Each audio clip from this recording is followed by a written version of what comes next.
Hello friends, welcome to Arts Info. मेरा नाम रीता चौधरी। आशा करती हूँ कि आप सभी लोग स्वस्थ होंगे, अच्छे होंगे। ऐसे ही अपना और अपने परिवार वालों का ध्यान रखें, स्वस्थ रहें, अच्छे रहें, मस्त रहें। और बहुत दिनों बाद वीडियो आया है तो उसके लिए सॉरी, क्योंकि मेरी तबीयत बहुत ख़राब थी और थोड़ा मैं बिजी भी थी, इसलिए वीडियोज़ नहीं ला पाई। लेकिन अब कंटिन्यू वीडियोज़ आएंगे। और एक बहुत अच्छी खुशखबरी ये है कि कुछ ही समय पहले, अभी 1-2 दिन पहले ही, मतलब एक न्यूज़ आई कि पिग किडनी को ह्यूमन किडनी में ट्रांसप्लांट किया गया और ये ट्रांसप्लांटेशन सक्सेस हुआ। मतलब कि सूअर की किडनी को इंसान में लगाया गया, तो इंसान ने उस किडनी को एक्सेप्ट कर लिया और उसके शरीर में, इंसान के शरीर में सूअर की किडनी बहुत अच्छा वर्क कर रही है। ठीक है, तो ये बहुत अच्छी न्यूज़ है एज ए ह्यूमन बीइंग। लेकिन एज ए एनिमल लवर ये बिल्कुल भी अच्छी न्यूज़ नहीं है, क्योंकि इंसान इतने क्रूएल होते जा रहे हैं और जो थोड़ी बहुत क्रूएलिटी बची है अब और ज़्यादा बढ़ जाएगी। तो मैं भी खुश हूँ कि चलिए एक अच्छा तो हुआ, लेकिन जिस तरीके से अब आने वाले समय में पता नहीं लोग जानवरों के साथ क्या करेंगे, आई डोंट नो। लेकिन एज ए एनिमल लवर मुझे बिल्कुल भी ज़्यादा खुशी नहीं है, लेकिन एज ए ह्यूमन बीइंग बहुत अच्छा है। चलिए ठीक है।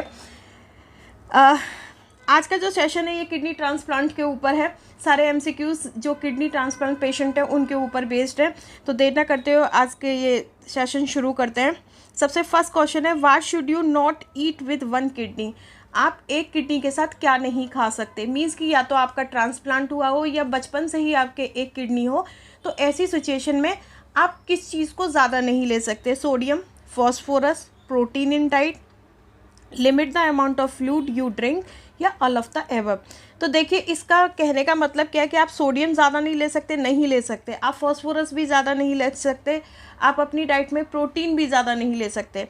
आप लिमिट में ये सारी चीज़ें लेंगे। सोडियम भी लिमिट में लेंगे, फॉस्फोरस भी लिमिट में लेंगे, प्रोटीन भी लिमिट में लेंगे। इवन आप जो पानी पिएंगे वो भी आपको लिमिट में ही लेना होगा। कितना लेना होगा ये आगे वाले एमसीक्यू में मैं बता दूंगी। साथ में पोटेशियम और ऐड कर लीजिएगा। मैं यहाँ पे पोटेशियम भूल गई हूँ। तो जो इसका आंसर होगा ऑल ऑफ द अबव। इन सभी चीज़ों को और साथ में पोटेशियम को आपको लिमिट में ही लेना होगा। ठीक है। नेक्स्ट क्वेश्चन है, a patient had an infection after his kidney transplant, what infection could that B.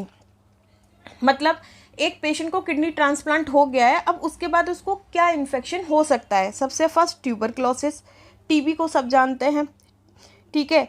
पॉलियोमा सी, ये पॉलियोमा सी में क्या होता है कि जो भी पेशेंट होता है उसका इम्यून सिस्टम धीरे धीरे काम करना बंद कर देता है। अब काम करना बंद किया, वीक हो जाता है। अब जैसे हम कहीं जा रहे हैं, अगर किसी को सर्दी लग रही है और अगर हमारा इम्यून सिस्टम वीक होगा तो क्या होगा, वो सर्दी हमें भी हो सकती है। ठीक है, अदर की प्रॉब्लम हमें भी हो सकती है अगर हमारा इम्यून सिस्टम वीक है।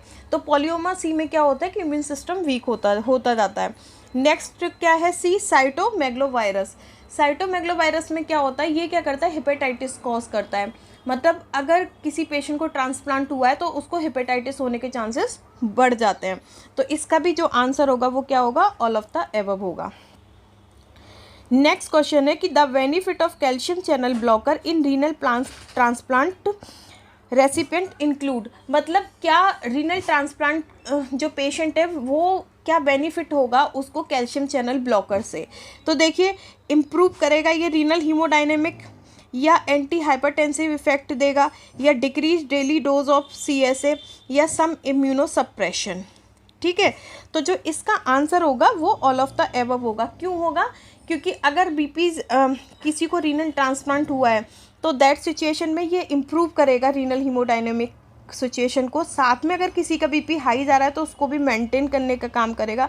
साथ में डिक्रीज़ करेगा। एक मेडिसिन है साइक्लोस्पोरिन, तो उसकी मात्रा को भी क्या करता है, ये कम करता है। और जो सम इम्यूनो सप्रेशन में काम करता है। इम्यूनो सप्रेशन कौन सी ड्रग्स होती हैं, इम्यूनो सप्रेशन ड्रग्स होती हैं जो कि स्टीरॉयड ड्रग्स होती हैं, उनको इम्यूनो सप्रेशन ड्रग्स बोलते हैं। तो इसका जो आंसर होगा वो ऑल ऑफ द एबव होगा। नेक्स्ट क्वेश्चन है, can a failed kidney work again. क्या जो किडनी खराब हो चुकी है वो दोबारा काम कर सकती है। तो सबसे पहले, acute kidney failure can often be reverse. मतलब एक्यूट किडनी फेलियर जो होती है वो रिवर्स हो सकती है। दूसरा क्या है, chronic renal failure can be reverse. Chronic renal failure reverse हो सकता है, या दोनों रिवर्स हो सकती हैं, या कोई भी रिवर्स नहीं हो सकती है। तो जो इसका आंसर है वो क्या होगा, acute kidney failure can often be reverse, जिसको हम एक्यूट रीनल फेलियर भी बोलते हैं। तो अगर कोई पेशेंट ARF में जाता है, मतलब एक्यूट रीनल फेलियर में जाता है, तो उसकी किडनी पहले की तरह से, नॉर्मल किडनी की तरह से काम कर सकती है अगर उसको प्रॉपर ट्रीटमेंट मिल जाए टाइम पर। तो अब बात आती है कि ARF क्या होता है। तो देखिए मेरे सेकंड वीडियो में मैंने पहले किडनी का वीडियो बनाया और उसके बाद डायलिसिस से रिलेटेड वीडियो बनाया, तो उसमें ARF के बारे में बताया कि ARF क्या होती है। तो आप चाहें तो उसको देख सकते हैं, मैं लिंक दे दूँगी उसका डिस्क्रिप्शन में। तो इसका जो आंसर होगा A होगा। नेक्स्ट क्वेश्चन है, how much water should A kidney transplant patient drink a day, मतलब एक किडनी ट्रांसप्लांट पेशेंट को कितना पानी पूरे दिन में पीना चाहिए। तो एक किडनी ट्रांसप्लांट पेशेंट को पूरे दिन में 2 लीटर पानी पीना चाहिए। ठीक है। Next question, which kidney is first prefer for the kidney transplant, मतलब कौन सी किडनी को पहले प्रेफर्ड किया जाता है किडनी ट्रांसप्लांट के लिए। मानिए एक रेसिपिएंट है, मतलब एक किडनी लेने वाला और किडनी देने वाला है, तो जो किडनी देने वाला है उसके सबसे पहले कौन सी किडनी को प्रेफर्ड किया जाएगा।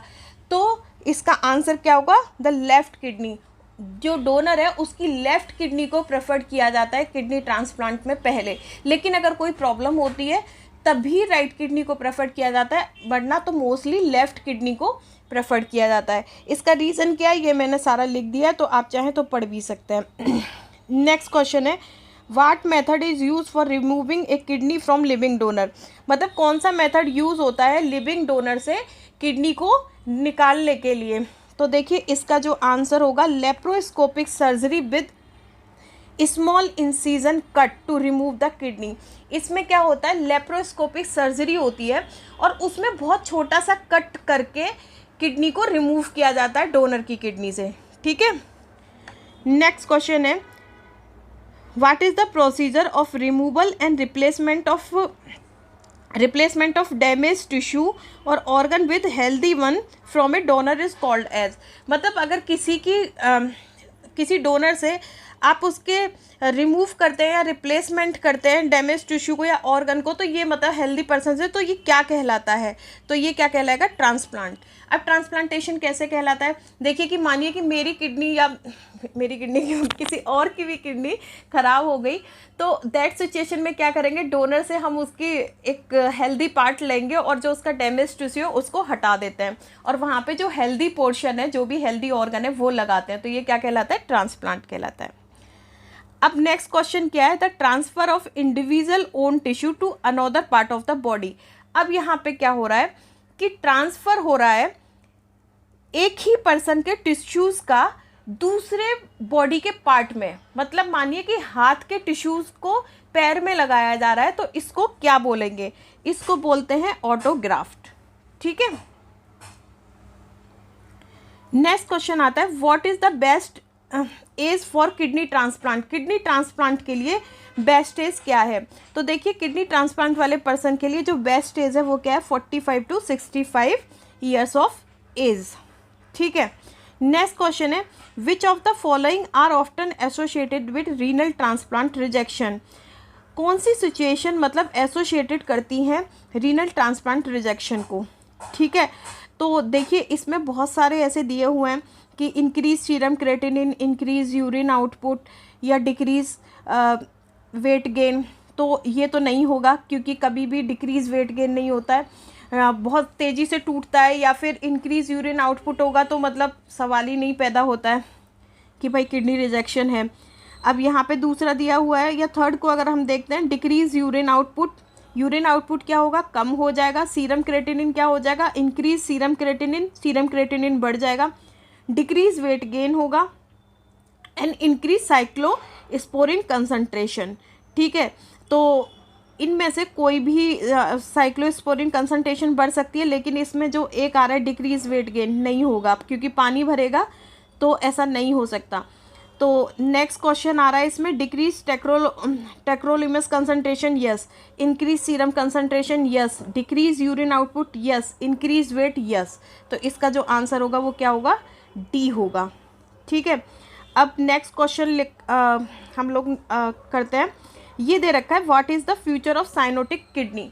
अब साइनोटिक किडनी क्या होती है, आपने साइनोटिक हार्ट वगैरह सुना होगा, ठीक है। इसमें क्या होता है कि बहुत तेज़ी से हार्ट की ये प्रॉब्लम होती है और ये क्या करती है कि ग्लोमेरुलर फिल्ट्रेशन को कम कर देती है, ठीक है। तो वैसे अगर हम नॉर्मल देखते हैं कि पहले थोड़ा कम होगा, पहले पेशेंट ARF में जाएगा, जैसे ग्लोमेरुलर फिल्ट्रेशन कम होगा तो पहले ARF में नॉर्मल ऐसे ही थोड़ा बहुत यूरिन आउटपुट कम होगा, फिर ARF में जाएगा, पर बाद में उसको CRF में जाएगा ही जाएगा, मतलब क्रोनिक रिजेक्शन में जाएगा ही जाएगा अगर उसका प्रॉपर तरीके से ट्रीटमेंट नहीं हुआ। तो जो इसका आंसर होगा वो क्या होगा, chronic rejection.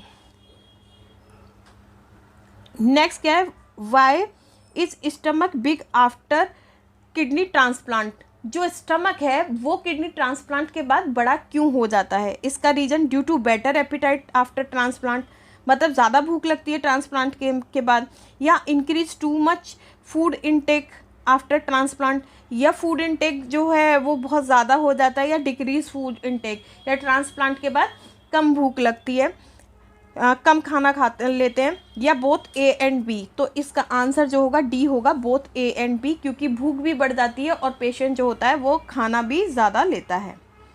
Next question, why do people get when after kidney transplant, मतलब किडनी ट्रांसप्लांट के बाद में पेशेंट जो होते हैं वो वेट गेन क्यों करते हैं। तो देखिए इसका जो आंसर होगा वो ऑल ऑफ द एबव होगा।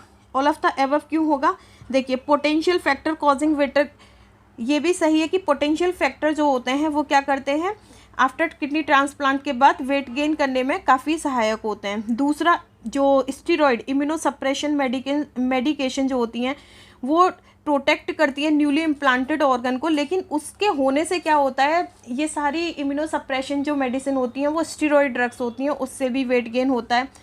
Change in life style, change हो जाती है लाइफ स्टाइल, क्योंकि डाइट्री इंटेक बढ़ जाता है और फिजिकल एक्टिविटी क्या होती है, कम हो जाती हैं। तो इससे इसका जो आंसर होगा ऑल ऑफ द एबव होगा, क्योंकि वेट ट्रांसप्लांट के बाद में वेट गेन बढ़ता है और इसके रीज़न भी मैंने बता दिए। नेक्स्ट आता है, what are the warning sign of possible rejection. वो कौन से वार्निंग साइन होंगे पॉसिबल रिजेक्शन के, जिनको पहचान के आप पता लगा सकते हैं कि हाँ भाई किडनी रिजेक्शन हो रही है, किडनी हमारी बॉडी जो है किडनी को एक्सेप्ट नहीं कर रही है ट्रांसप्लांट के बाद। तो देखिए increase serum creatinine, yes. Fever होगा 38 डिग्री फ़ारेनहाइट्स में, फ्लू लाइक होगा, मतलब चिल्स भी होंगे, हेडेक भी होगा, और नोजिया जैसी फीलिंग होगी, वोमिटिंग भी होगा, पेन भी होगा, और किडनी के चारों तरफ मतलब ऐसे खिंचाव भी फील होगा, साथ में पेन भी होगा, और क्या होगा, फ्लूइड रिटेंशन होगा, बॉडी में फ्लूइड बढ़ जाएगा, तो उससे क्या होगा, स्वेलिंग हो जाएगी। तो इसका जो आंसर क्या है, all of the above. Means कि इन साइन को देख के आप पता कर सकते हैं कि हाँ हमारे ट्रांसप्लांट के बाद किडनी रिजेक्शन की तरफ जा रही है।